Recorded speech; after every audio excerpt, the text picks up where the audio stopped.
नमस्कार, मैं Amit Kumar Gupta, PGT maths केंद्रीय विद्यालय मैथन रांची रीजन। इससे पहले वाले वीडियो में हमने डिस्कस किया था इन्वर्स ट्रिग्नोमेट्रिक फंक्शन से रिलेटेड जो जो प्रॉब्लम आते हैं, उसमें से एक प्रॉब्लम को डिस्कस करना बाकी रह गया था। Equation solving equation involving inverse trigonometric function. ऐसा तो देखा जाए तो जैसे बाकी इक्वेशन को सॉल्व करते हैं, जैसे हम लोगों ने क्वाड्रेटिक इक्वेशन, क्यूबिक इक्वेशन को सॉल्व करने सीखा था। फिर पिछले क्लास में हम लोगों ने सॉल्विंग ट्रिग्नोमेट्रिक इक्वेशन उसको सॉल्व करना सीखा था, सॉल्यूशन फाइंड करने के, जिसमें जनरल सॉल्यूशन, प्रिंसिपल सॉल्यूशन रहता था। और यहाँ पर जो है इन्वर्स ट्रिग्नोमेट्रिक फंक्शन जिसमें है टर्म, उसको सॉल्व करना है। तो इस तरह के प्रॉब्लम में जो यानी मेन चीज क्या है, जो अक्सर यहाँ पर जो गड़बड़ होती है, वो ये है कि हम लोग जो भी सॉल्यूशन निकालते हैं बस उस पे एंड कर देते हैं। लेकिन इस तरह के क्वेश्चन में आपको जो है सबसे लास्ट में जब आंसर आपका निकल जाए तो आप एक बार वेरीफाई कर लीजिए कि वो जो सॉल्यूशन आपने फाइंड किया है क्या वो गिवन इक्वेशन को सेटिस्फाई कर रहा है या नहीं कर रहा है।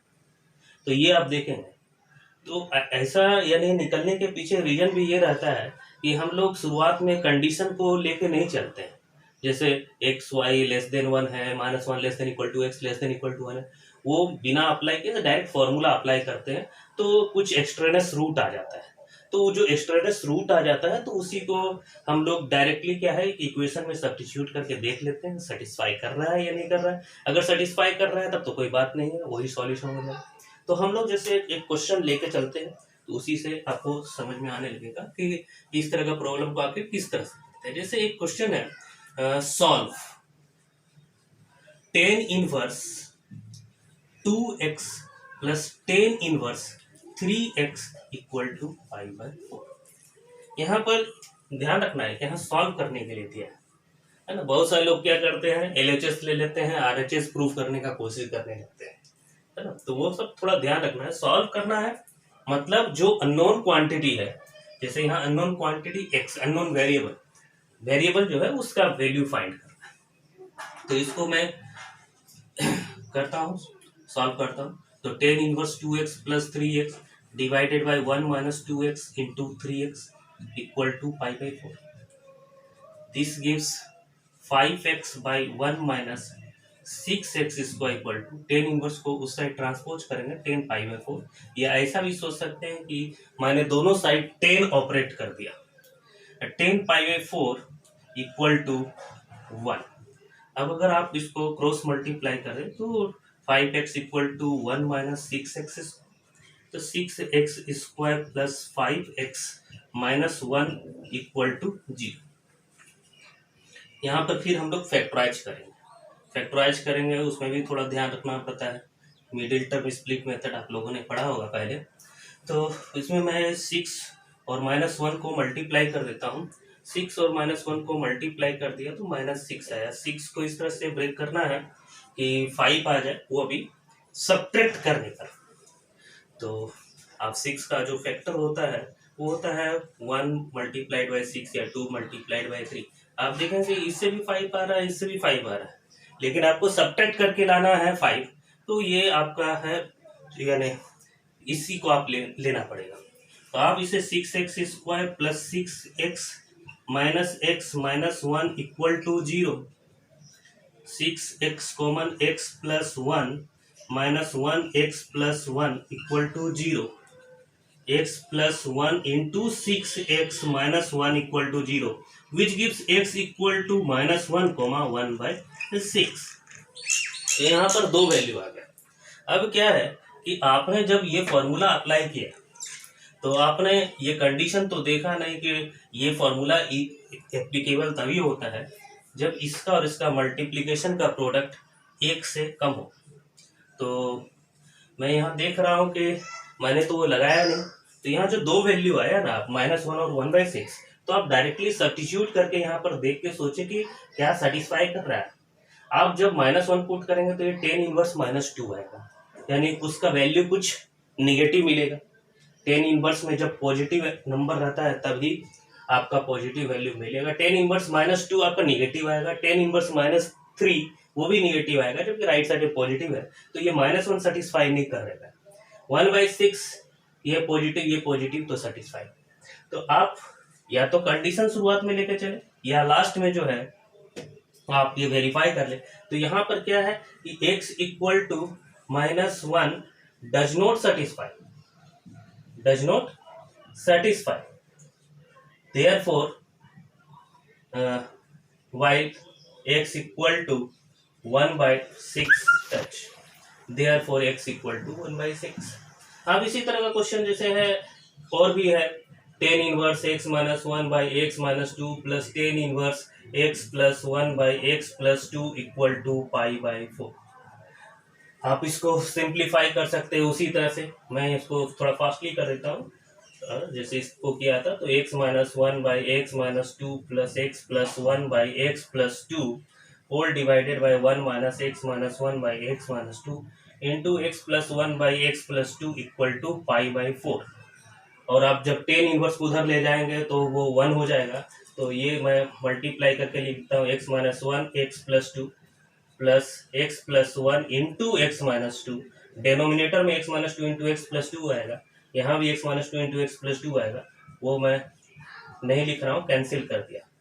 Minus x minus 1 into x plus 1 equal to 10 π/4।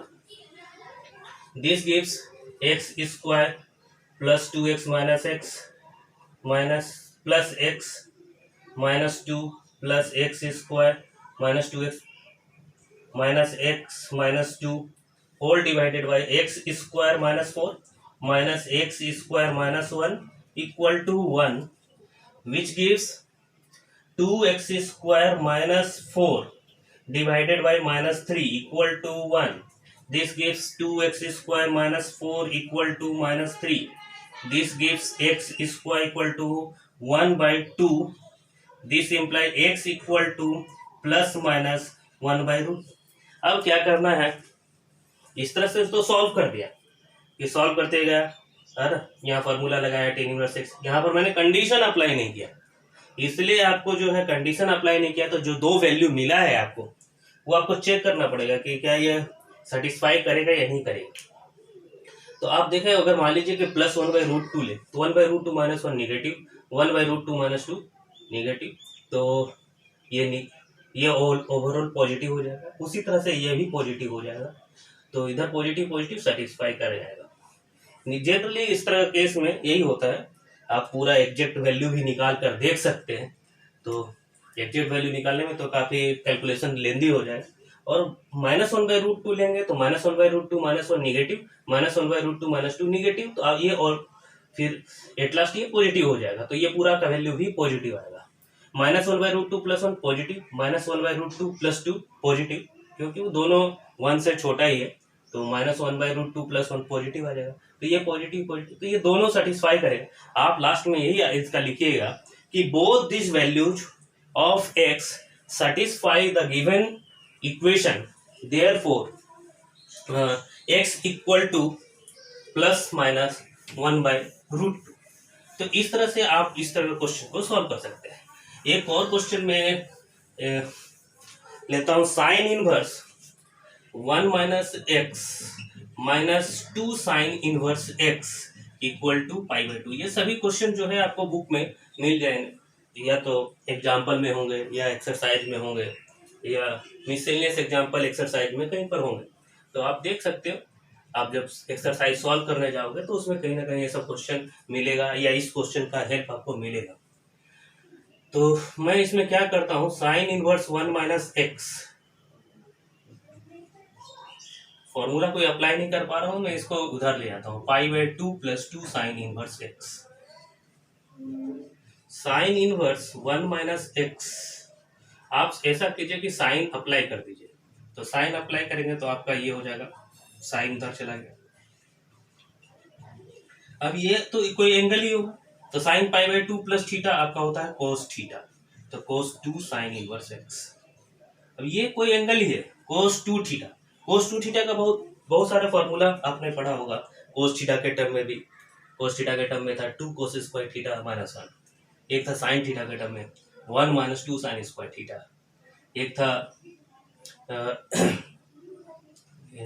1 minus ten square theta by 1 plus ten square theta. तो इस तरह से है, तो ये cos 2 थीटा है, तो मैं इसे लिखा 1 minus 2 sine square theta, theta आपका ये है, तो 1 minus 2 sine of sine inverse x square, तो we got 1 minus x equal to 1 minus 2 x square, 2x square minus x equal to 0, 1 1 cancel, x common 2x minus 1 equal to 0, तो x equal to 0 comma half. तो यहाँ पर x का 2 value मिला। आप फिर यहाँ पर मैंने कोई कंडीशन लिया नहीं था, इसलिए आप चेक कर लीजिए। जैसे यहाँ पर 0 अगर आप रखेंगे तो 1 minus 0 sine inverse 1 that is pi by 2, sine inverse 0 0, 2 into 0 0, pi by 2 minus 0 equal to pi by 2, सही है। अगर हाफ रखते हैं तो साइन इनवर्स हाफ हो जाएगा, यहाँ पर 1 माइनस हाफ, यानी pi by 6 minus 2 sine inverse half, 2 into pi by 6 minus 2 pi by 6 negative आएगा, जबकि राइट साइड में आपका पॉजिटिव है, तो केवल 0 सेटिस्फाई कर रहा है। आप ये लास्ट में एक रिजल्ट लिखेंगे, स्टेटमेंट लिखेंगे, since only x equal to 0 satisfy the above equation, therefore x equal to 0। तो इस तरह से आप इस क्वेश्चन को समझ सकते हैं अच्छे से। अब नेक्स्ट क्वेश्चन एक लेता हूं, find the value of x करके लिखा हुआ रहेगा या सॉल्व करके लिखा हुआ रहेगा। जब भी इस तरह का क्वेश्चन रहेगा तो जैसे ये क्वेश्चन है कि if sine of sine inverse 1/5 plus cos inverse x equal to 1 then find x। तो इस तरह का क्वेश्चन देखिए, क्या x निकालना है, इक्वेशन दे दिया, आपको क्या करना है, सॉल्व करके x का वैल्यू फाइंड करना है। तो साइन में कितना का वैल्यू 1 होता है, तो हम लोग जानते हैं कि साइन में ये होता है पाई बाई 2, तो sine inverse 1/5 by plus cos inverse x equal to pi by.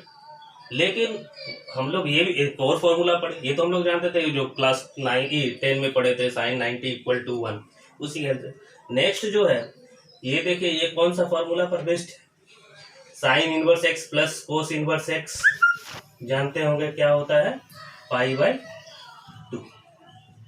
तो इसे कंपेयर कीजिए तो साइन इनवर्स x जो है वो आपका हो गया sine inverse 1/5, therefore x equal to 1/5। तो ये काफी आसान क्वेश्चन था। आप इसी तरह से और एक क्वेश्चन में ले लेता हूं, tan inverse x equal to half tan inverse 1 minus x by 1 plus x, ऐसा दे दिया, सॉल्व कीजिए या x का वैल्यू फाइंड कीजिए, ठीक है। तो इसमें बहुत सा क्वेश्चन जो है काफी आप देखिए कहीं पर ये सिंप्लीफाई होकर थोड़ा आसान हो सकता है क्या। ये 1 माइनस एक्स देखा तो टेन इनवर्स में तो हम लोग जानते हैं 1, इसको ऐसा लिख सकते हैं 1 minus x by 1 plus 1 into x. तो आप देखेंगे कि ये पूरा जो है एक फॉर्मूला में सेट हो गया, tan inverse x minus y by 1 plus x y. अब इस 2 को उधर ले जाए तो थोड़ा सा और आसान हो जाएगा, 2 टेन इनवर्स एक्स, इसको लिख दिया tan inverse 1 minus tan inverse x, 2 tan inverse x plus tan inverse x, 3 tan inverse x, and that tan inverse 1 can be written as pi by 4। तो tan inverse x, 2 tan inverse x, tan inverse x, 3 tan inverse x, tan inverse x equal to pi by 2l. This implies x equal to 10 pi by 2l. अब pi by 12, pi 180 by 12, 15 degree 10 15 degree का value निकाल सकते हैं। इसी तरह से और भी कुछ हो सकता है कि 2 यहाँ रहता या कुछ भी हो सकता है, लेकिन आप इसी तरह से कहीं ना कहीं कुछ ना कुछ आपको एक्स्ट्रा मिलेगा, आप उसकी हेल्प से कर सकते हैं। आप एक क्वेश्चन और ट्राई कीजिएगा कि tan inverse under root x into x plus 1 plus sine inverse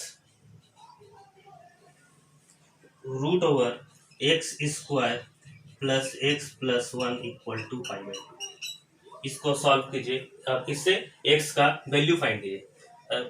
अब देखिए यहाँ पर ऐसे तो कोई फॉर्मूला अप्लाई नहीं कर पा रहे, लेकिन अब जैसे है ये साइन इनवर्स को उधर ले गया, तो पाई by to minus sine inverse, तो आप उसे कॉस इनवर्स लिखें।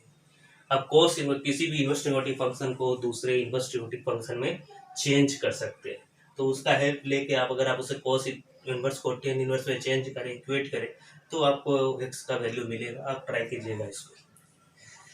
फिर आगे आप जो है एक्सरसाइज का क्वेश्चन को सॉल्व करने का ट्राई कीजिएगा। आपको ऐसा कोई क्वेश्चन नहीं मिलेगा जिसमें आप अपने यानी इतना सारा जो वीडियो बना है उसके हेल्प से ना बने। फिर भी मैं कोशिश करूंगा कि एक बार एक्सरसाइज को डिस्कस कर दूं, और जितने भी प्रॉब्लम है एक एक करके थोड़ा सा यानी एक एक क्वेश्चन में अगर 1 मिनट 2 मिनट भी दूंगा तो आपको यानी दिक्कत नहीं आएगी। फिर उसके बाद जो है हम लोग मैट्रिसेस की ओर देखेंगे। पहले इसको कर लीजिए, और करने के बाद जो है थोड़ा पहले चैप्टर को भी थोड़ा रिवीजन करते रहिए।